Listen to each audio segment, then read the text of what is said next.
Hello and welcome to the special show on the Rafale deal. The Rafale fighter jet, if the Indian Air Force gets it as scheduled, would be far superior to anything that the Indian Air Force has in its inventory or anything that India's neighbors have, and is an aircraft that has been chosen by the Indian Air Force but has of late the deal to get 36 fighter aircrafts in ready to operate condition, fully armed, from France, has run into a huge political controversy. To look at the aircraft and to look at the various dimensions and arrangements of the deal, we have two very well informed experts with us on the show. We have Air Marshal Ahluwalia, a former AOC in C, but more importantly, a fighter pilot with many feathers in his cap. Air Marshal Ahluwalia was part of the Indian team that had gone to bring in the first set of the French Mirage aircrafts to India, and subsequently commanded the Mirage unit that was involved with the bombing of Pakistani positions in the Kargil conflict. And we have noted defense columnist, writer and author Nitin Gokhale with us, who is a commentator on a number of national security issues, but most importantly, I have great respect for Nitin's writings because he is always objective and takes the position based on its merit. So I will go to you first, Nitin, and I ask you that what is this controversy about? Well, I think it's nothing actually. The controversy is just a shallow attempt to try and create Bofors equivalent for BJP. The Congress is trying to do this because they think that a defense scandal really generates a lot of interest and maybe a negative feedback for the government in power. But in this particular case, there are two or three things that must be noted. Unlike the Bofors scandal, there is no money trail involved here. This is a government-to-government contract that was signed. Also, the Indian Air Force had tested and selected the Rafale after extensive field trials and evaluation. So, Rafale was already a chosen aircraft. All that the government was forced to do in April 2015 was to say that we intend to buy 36 Rafale aircraft from the French directly in a government-to-government deal, because the Air Force's fighter squadrons were dwindling at an alarming rate, and therefore the government said that this is an intention in April 2015.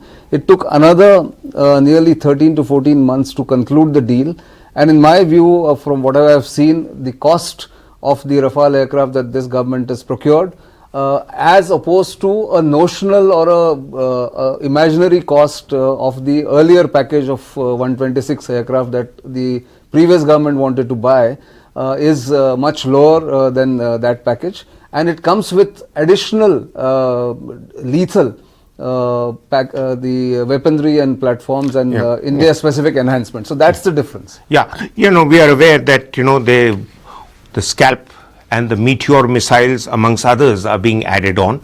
And Air Marshal sir, what you need to educate us about is this whole difference in the price variant between just buying a platform, which is useless as a weapon system if it doesn't have all the gizmos and the armory attached to it. So how much is the cost escalation normally between a platform, take the hypothetical case of the Mirage that you brought in, between the platform price and the final price? What is the percentage escalation, and what capabilities does the Air Force look for? Because I'm given to understand in this case it was looking for a multi-medium role combat aircraft.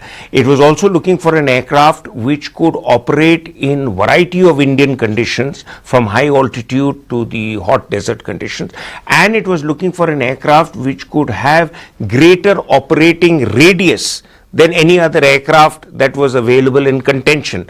Now, is all that being met by Rafale?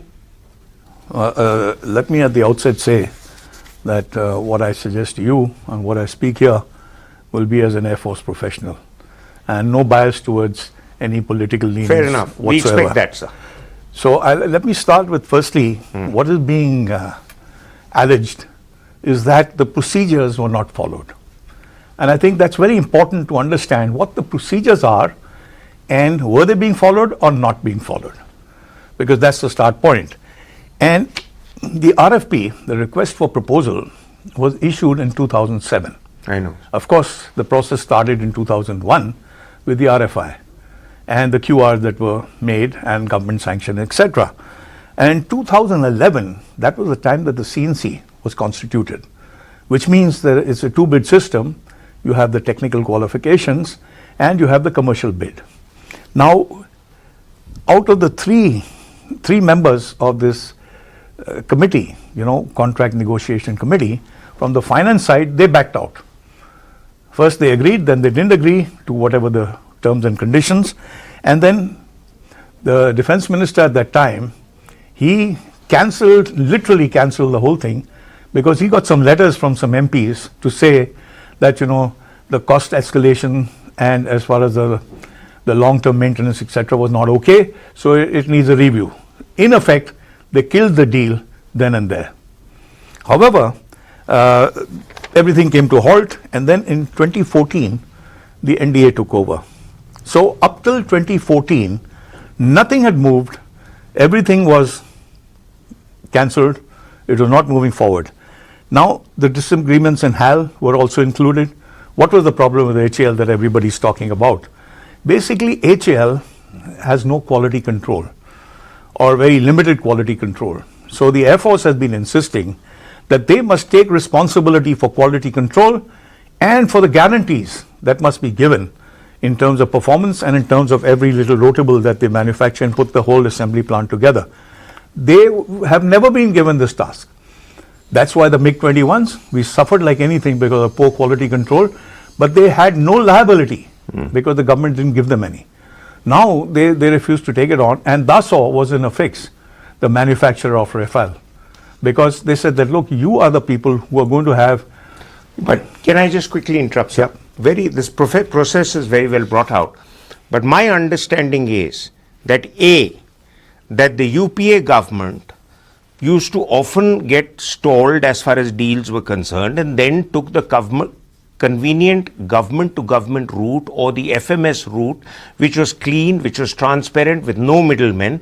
And they went in for a number of things like this with the Americans, making America India's largest defense supplier, at least in the last years of the UPA. But then what is the objection to the government-to-government route being followed here? Because here, once again, once the aircraft has been said by the end user, that is the Air Force, that this is the best we can get, the UPA's model is being just followed up by the NDA government. And that's what they've done. So there is that one aspect. The second aspect is, and that is what worries me also, is that this claim about getting the manufacturer, like Reliance is being mentioned and others are being mentioned, that will only come in when you decide to go in for manufacturing this in India. You don't consider that when you get aircraft fly by wire condition and straight onto the Indian airfield. Absolutely. So I'll give you a breakdown on this, including figures. We are now tight on time. Yeah, these figures are very, very crucial. But like I said, why was it that the Prime Minister went and ordered these 36 aircraft? We have to understand the basis of this. And I can tell you, it was the Indian Air Force that was insisting, because of the reduction in numbers and due to urgent operational critical necessity. Absolutely. And they insisted that they needed something urgently. So the Prime Minister, in the year 2016, when he went to France, 2015, when he went to France, he announced, and what did he announce? It was a statement of intent only. And after that, it was specified that it will be on better terms, it will be better in terms of maintenance, payment terms, all those things.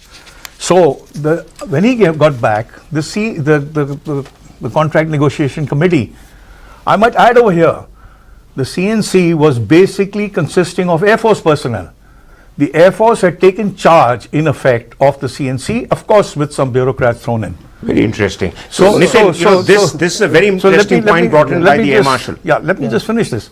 So therefore, it took 14 months for critical negotiations from the government side, based on what the Air Force was putting together before they acknowledged, and then of course they went to the the cabinet committee on security, because you had to have all these facts before you went there. So we are terribly out of time on this episode, this section of the episode, but we'll be back after a break to look at some of the other issues, some questions that need to be answered. But please stay with us, and after break, some of the bigger questions which are in the public domain will be answered.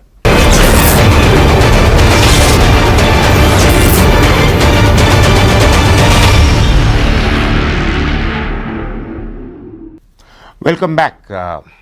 Nitin, we are not in doubt about the capability of this aircraft. The Air Marshal has cleared the air to a great extent, but also that is in the public domain, that this is coming as quite easily 1.5 times or more capable than the Sukhoi in terms of flying radius, and has much more effective armaments on it than any weapons platform in air that we can put up at this stage. But what really is the argument is about the pricing issue, and both you and the Air Marshal need to clear the air on that, because the criticism of the deal is that the deal was done at a much lower price. Firstly, the deal wasn't done because no deal was negotiated. It was being talked about, and as the Air Marshals brought out, it was killed. So what was the deal for the platforms? 2, now with fully loaded version, the prices are obviously going to be much higher, which is always the case with every weapons platform. So really, where is the controversy? I don't think there's any controversy. It's just being contrived to be a controversy. There are two things I want to say before I come to the pricing. One, of course, that the Air Force capability, as he said, was dwindling alarmingly fast, and Air Force wanted it immediately. So that was the operational necessity. What was the minimum number required? 36. What was required in that? That 75% performance-based guarantee logistics was given, that it will be 75% of those 36 planes will always be in the air or the airworthy, which is not the case as compared to 40 or 45% of other aircraft, fighter aircraft in the Indian Air Force armory right now. That is one. Secondly, the missiles that have come in, the Mica missile, the Meteor, the Scalp, they are going to make them much more potent, these 36 aircraft. So in effect, you're getting the 36 numbers are going to be much more than what they actually are. That's number 2. So it's force multiplier. Force multiplier. Yeah. Secondly, the pricing. What is the price? In the parliament, the Minister of State for Defence has actually given the price at one point in time at 7.89 million euros in December or November 2016. I don't remember that. 7.89 million euros. If you do that costing, it is coming to 91.7 million euros for each aircraft, which is much lower than a notional cost in that 126 MMRCA which they were talking about, which deal was killed. Anyway, there was no price fixed. It was all notional cost, and it was a bare bones aircraft that was being talked about in those in that RFP.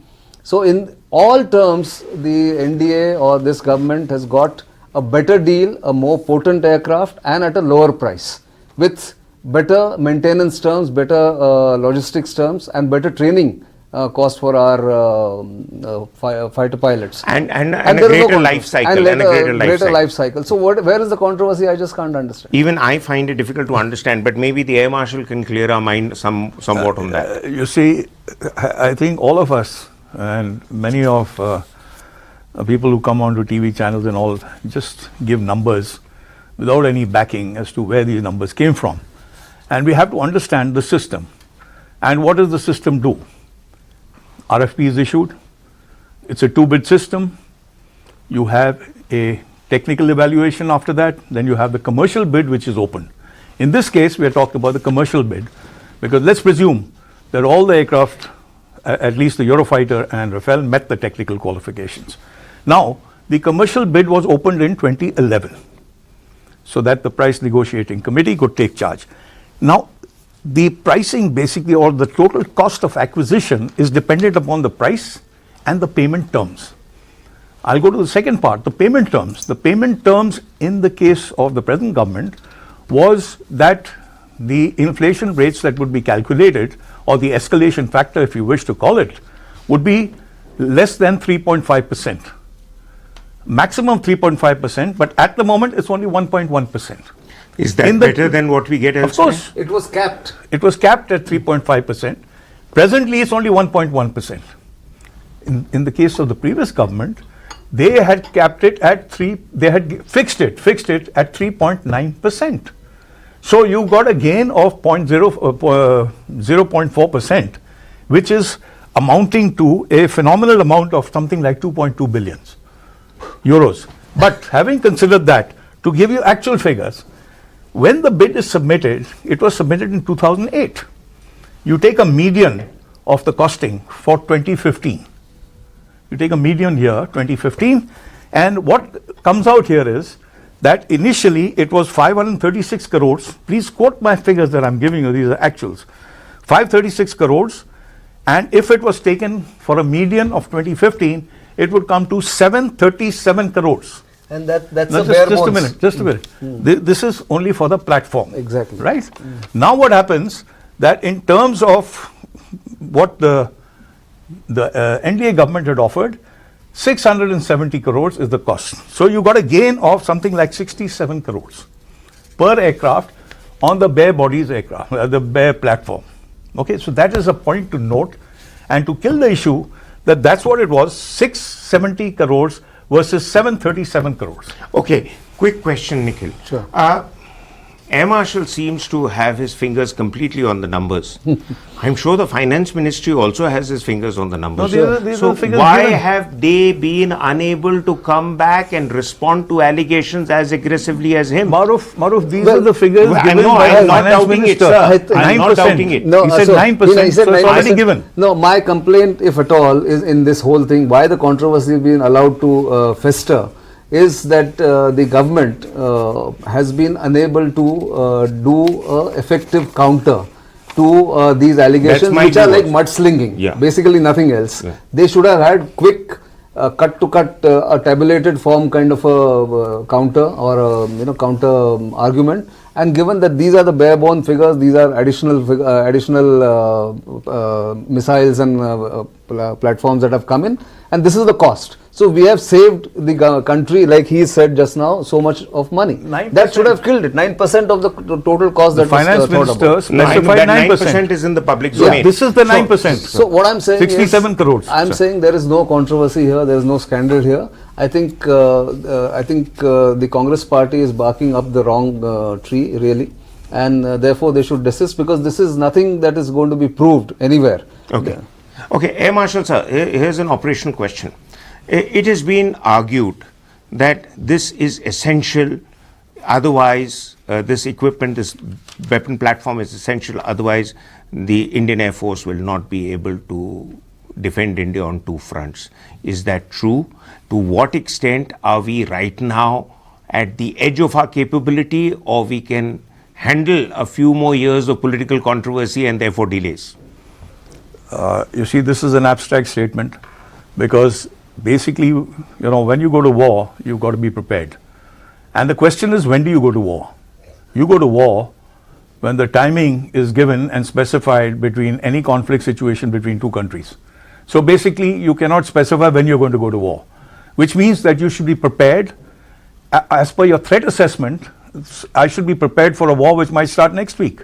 So I can have no handicaps there, I can have no discounts over there, I've got to be prepared.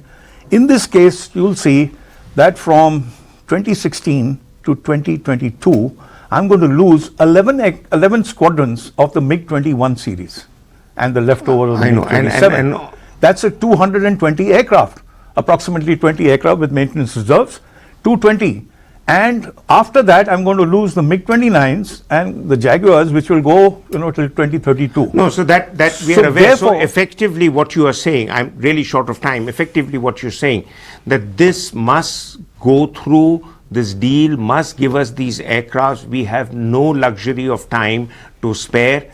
And on that note, 3 points that emerge. One is, effectively, the deal which is now being engaged with France is a huge cost saver, as has been brought out by Air Marshal Ahluwalia.